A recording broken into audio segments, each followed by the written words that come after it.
नमस्ते स्टूडेंट्स।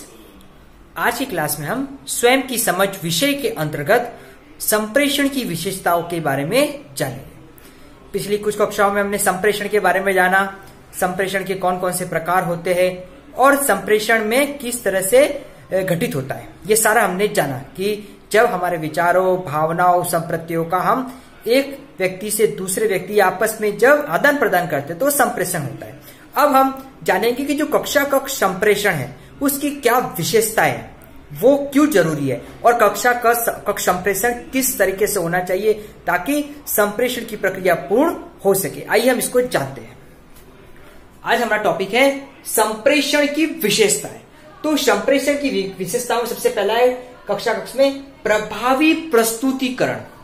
एक शिक्षक द्वारा कक्षा कक्ष में जो अपना प्रेजेंटेशन है वो इतना प्रभावी होना चाहिए कि जो संप्रेषण की प्रक्रिया है वो आसानी से पूर्ण हो सके। अपने कम्युनिकेशन के माध्यम से शिक्षण ऐसा कराना चाहिए ताकि बच्चे उसमें शामिल हो सके, बच्चों को आसानी से समझ में आ सके, बच्चों को वो शिक्षक समझ सके। इस तरह से प्रभावी रूप से जब प्रस्तुतिकरण होगा तो संप्रेषण की जो प्रक्रिया है वह पूर्ण हो सकती है। दूसरा है प्रश्नोत्तर प्रक्रिया में प्रयोग। संप्रेषण की प्रक्रिया को प्रश्नोत्तर प्रक्रिया से भी पूर्ण कर सकते हैं। प्रश्नोत्तर प्रक्रिया के अंतर्गत कक्षा के अंतर्गत जो अध्यापक होता है छात्रों से प्रश्न पूछ करके उसके संदर्भ में जानकारी जब प्राप्त करता है, प्रश्नों के उत्तर प्राप्त करता है तो प्रभावी संप्रेषण की प्रक्रिया पूर्ण होती है। जैसे कि वस्तुनिष्ठ प्रश्न के अलावा, जैसे कि वह प्रश्न जिसमें कि एक्सप्लेन होता है, जवाब दिए जाते हैं। जब शिक्षक प्रश्न पूछेगा, बच्चे उसके जवाब देंगे, जवाब देने की स्किल डेवलप होगी और किस तरह से प्रश्नों का उत्तर दिया जाता है ये भाव अंदर आएगा, तो हम कह सकते हैं कि कहीं ना कहीं जो प्रक्रिया है वो प्रक्रिया आसानी से पूर्ण हो जाएगी। इसलिए हम कह सकते हैं कि कक्षा कक्ष के अंतर्गत प्रश्न इस तरह से प्रस्तुत करने चाहिए कि जो प्रस्तुतिकरण है वो प्रभावी रूप से और सहज रूप से पूर्ण हो सके। तीसरी जो प्रक्रिया है वह प्रक्रिया है वार्तालाप प्रक्रिया में प्रयोग। कक्षा कक्ष शिक्षण के अंतर्गत, क्लासरूम के अंतर्गत वार्तालाप भी होना चाहिए। वार्तालाप में हम ये कह सकते हैं शिक्षण के दौरान शिक्षक और छात्र दोनों के मध्य जो शैक्षणिक आवश्यक वार्तालाप है वो होना चाहिए। वार्तालाप के माध्यम से शिक्षक बालकों को समझ सकता है, बालक शिक्षक के प्रति जो अपनी जो झिझक है उसको दूर कर सकता है और कहीं ना कहीं वार्तालाप के माध्यम से एक प्रभावी संप्रेषण की प्रक्रिया पूर्ण हो जाती है। तीसरा है उचित श्यामपट्ट कार्य। कक्षा कक्ष शिक्षण में जो श्यामपट्ट कार्य है वो उचित होना चाहिए। जब श्यामपट्ट कार्य उचित होगा, सहज होगा, तो हम कह सकते हैं कि उचित श्यामपट्ट कार्य के माध्यम से वो जो लेखन शैली प्रभावी होगी, बच्चे उसको समझ सकेंगे और जो भाव श्यामपट्ट पर लिखे उस भाव को समझकर भी जो संप्रेषण की प्रक्रिया है वो पूर्ण हो सकती है। इसलिए उचित श्यामपट्ट कार्य का ध्यान रखा जाना चाहिए। तीसरा है उचित व्याख्या। शिक्षक द्वारा कक्षा कक्ष शिक्षण के अंतर्गत जो व्याख्या है वह व्याख्या उचित होनी चाहिए। जब उचित व्याख्या की जाएगी, सही व्याख्या की जाएगी तो बच्चे उसको आत्मसात करेंगे, बच्चे उसको समझेंगे, बच्चे उसका अनुसरण करेंगे और व्याख्या के माध्यम से संप्रेषण की प्रक्रिया पूर्ण होगी। हम जानते हैं कि जब तक हमको कुछ समझ में नहीं आता है तो हम उसको नहीं समझ सकते। इसलिए हमें उसको समझना जरूरी है और कक्षा में जो बालक उसको तभी समझेगा जब शिक्षक द्वारा उचित व्याख्या की जाएगी। तीसरा है पठन कौशल में प्रयोग। जो पठन कौशल होता है, पठन कौशल में भी जो संप्रेषण प्रभावी होना चाहिए। पठन कौशल में उचित लय, स्वर और उचित जो कौशल उसको ध्यान में रखकर शिक्षक द्वारा पठन किया जाना चाहिए। शिक्षक द्वारा पठन करने के साथ जो भाव है वो भाव इस तरह से उत्पन्न होना चाहिए कि बच्चे उस पठन को समझ सके। हम देखते हैं अमूमन कक्षा के अंतर्गत जब पठन किया जाता है, जब पठन में उचित हाव भाव होता है और उचित उद्दीपन कौशल का प्रयोग किया जाता है तो हम देखते हैं कि पठन की प्रक्रिया पूर्ण होती है। तो इसलिए कक्षा में शिक्षण के दौरान पठन की प्रक्रिया को सहज रूप से पूर्ण किया जाना चाहिए। अगला है श्रवण कौशल के विकास में।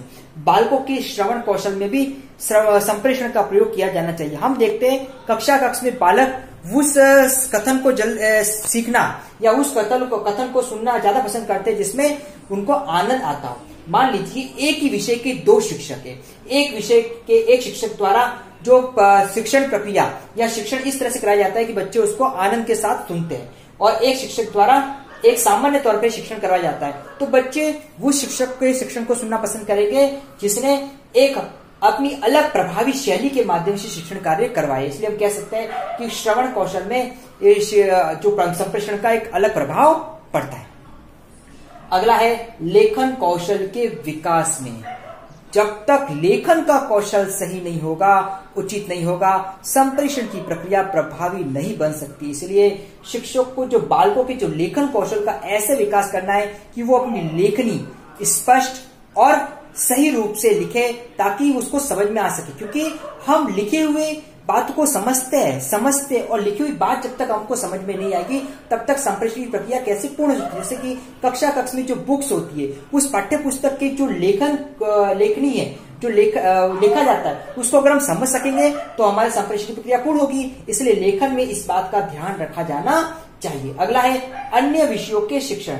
जो अन्य विषयों के शिक्षण अधिगम प्रक्रिया में जो अन्य विषय को जो शिक्षण अधिगम होता है, जैसे उसमें भी संप्रेषण प्रक्रिया को ध्यान दिया जाना चाहिए। जैसे कि गणित है, विज्ञान है, तो इस तरह के विषयों में संप्रेषण इस तरह से होना चाहिए कि बच्चे उसको समझ सके, उसको आत्मसात कर सके। और अगर यह बच्चे उसको समझेंगे, आत्मसात करेंगे, तो हम कह सकते हैं कि संप्रेषण की प्रक्रिया वहां पर सहज रूप से पूर्ण हो रही है। अगला है वाचन कौशल के विकास में।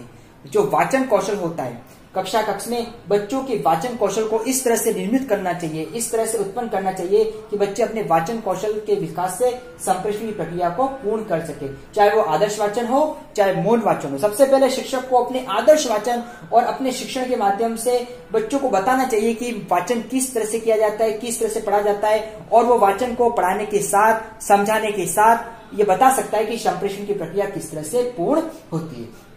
तो यह है संप्रेषण की विशेषताएं, जिसमें प्रभावी प्रस्तुतिकरण, प्रश्नोत्तर प्रक्रिया में प्रयोग, वार्तालाप प्रक्रिया में प्रयोग, उचित श्यामपट्ट कार्य, उचित व्याख्या, पठन कौशल में प्रयोग, श्रवण कौशल के विकास में, लेखन कौशल के विकास में, अन्य विषयों के शिक्षण अधिगम प्रक्रिया में और वाचन कौशल के विकास में।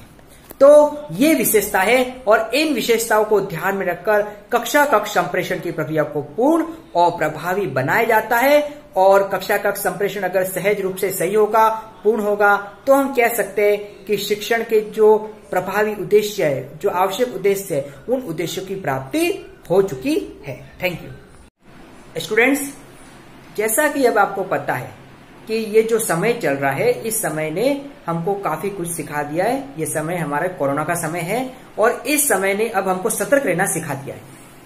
आप भावी शिक्षक हो और शिक्षक होने के नाते अब आपको समझना होगा कि अब आपको स्वयं, अपने परिवार और आसपास के परिवेश को जागरूक करना है। परिस्थितियों के हिसाब से अब आपको चलना है और इस परिस्थितियों के साथ चलकर ही आप स्वयं को और अपने परिवार और अपने देश के लिए अपना एक अहम योगदान दे सकते हो। जैसे कि अब आपको 20 सेकंड तक नियमित रूप से साबुन से अपना हाथ धोते रहना है, अपने हाथों को सैनिटाइज करना है, बाहर जो भीड़ भाड़ वाली जगह है उस पर जाने से बचना है, और जब भी जाओ तो अपने मुंह पर मास्क रखना है, और जरूरत हो तो हमको ज्यादा घर से बाहर नहीं निकलना है।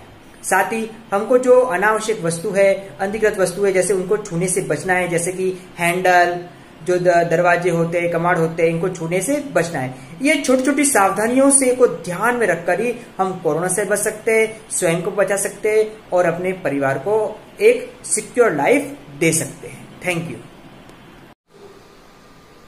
आपका गृह कार्य है कक्ष संप्रेषण की विशेषताएं बताइए।